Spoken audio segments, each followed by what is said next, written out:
খানাখন্দে ভরা লক্ষ্মীপুর ঢাকা আঞ্চলিক সড়কের ১৬ কিলোমিটার দীর্ঘদিন ধরে সংস্কার না হওয়ায় দুর্ভোগ নিয়েই চলাচল করতে হচ্ছে যাতায়াতকারীদের।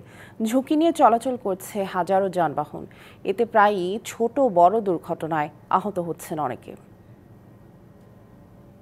লক্ষ্মীপুরে বাস টার্মিনাল থেকে চন্দ্রগঞ্জ বাজার পর্যন্ত ১৬ কিলোমিটার আঞ্চলিক সড়কের এমন দশা। এর মধ্যে প্রায় ১২ কিলোমিটার সড়কের অবস্থা বেশি নাজুক। স্থানীয়রা জানান, শহর থেকে চন্দ্রগঞ্জ পর্যন্ত যেতে যেখানে সময় লাগার কথা ২০ মিনিট, সেখানে যেতে এখন সময় লাগছে ৪০ মিনিট থেকে ১ ঘন্টার বেশি।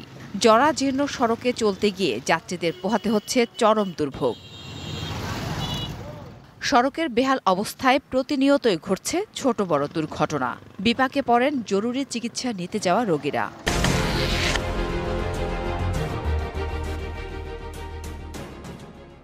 রোডে যেখানে ২০ মিনিট সময় লাগতো সেখানে আধা ঘন্টা সময় ৪০ মিনিট সময় লাগে যায়, ডবল সময় লাগে যায়। রাস্তার যে অবস্থা, এই অবস্থার কারণে আমরা সময় মতন স্কুলে পৌঁছাতে পারতেছি না। এই রাস্তা খানাখন্দের কারণে আমরা চলাচলের মারাত্মক আমাদের কষ্ট হচ্ছে। এখন আমাদের দাবি একটি, রোডটাকে সংস্কার করা হোক ভালোভাবে।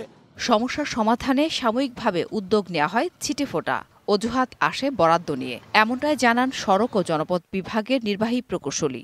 বিভাগীয়ভাবে প্লাস হইলো ছোটখাটো আমরা মেনটেনেন্স করে সড়কটি রাখা হয়েছে। বিভিন্ন সময় আমরা সড়কটি পিএমপি মেজর খাতে অন্তর্ভুক্তির জন্য এখানে প্রস্তাব পাঠানো হলেও এখন পর্যন্ত আমরা এই প্রস্তাবটি কোনো অনুমোদন করা হয়নি।